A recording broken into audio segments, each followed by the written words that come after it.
இன்றைய முக்கிய செய்திகள்.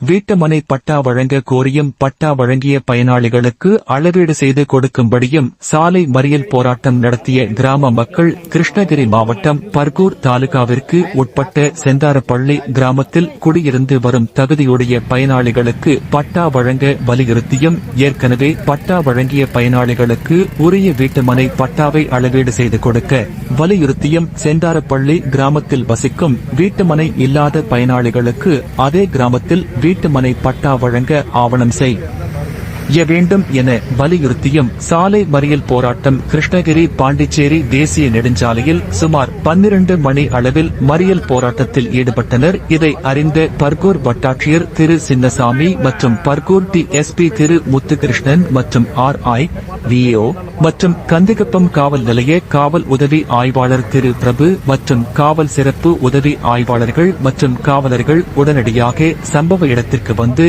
கிராம மக்களிடம் பேச்சுவார்த்தை நடத்தி பேச்சுவார்த்தையில் உடன்பாடு ஏற்பட்டது. இதை அடுத்து சாலை மறியல் கைவிடப்பட்டது.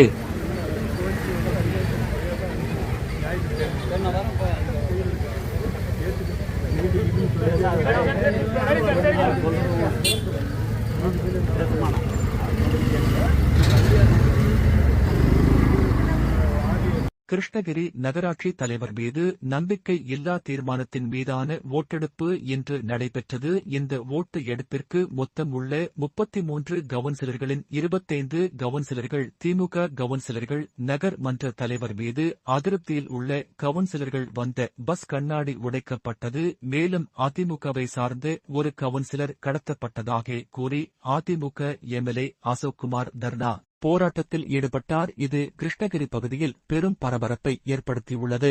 கிருஷ்ணகிரி மாவட்டம் குறும்பரப்பள்ளி அருகே உள்ள வசந்த பள்ளி கலாம் நகர் பகுதியில் உரிய அனுமதி இன்றி நேற்று முன்தினம் எருதுவிடும் திருவிழா நடைபெற்றது. இது சம்பந்தமாக குறிப்பிடப்பள்ளி போலீசார் வசந்தபள்ளி பகுதியை சார்ந்த மகேந்திரன் 31 உள்ளிட்ட 5 பேர் மீது வழக்கு பதிவு செய்து விசாரணை நடத்தி வருகின்றனர். இச்சம்பவம் அப்பகுதியில் பரபரப்பை ஏற்படுத்தியுள்ளது.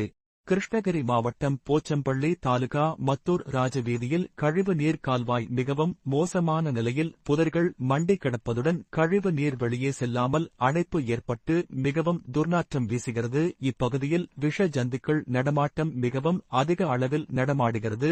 இதனால் சுகாதார தேடும் மக்களின் உயிருக்கு ஆபத்தும் உள்ளது. இரவு நேரங்களில் பொதுமக்கள் இந்த வீதியில் செல்வதற்கு மிகவும் அச்சப்படுகிறார்கள். இது சம்பந்தமாக பலமுறை வட்டார வளர்ச்சி அலுவலர்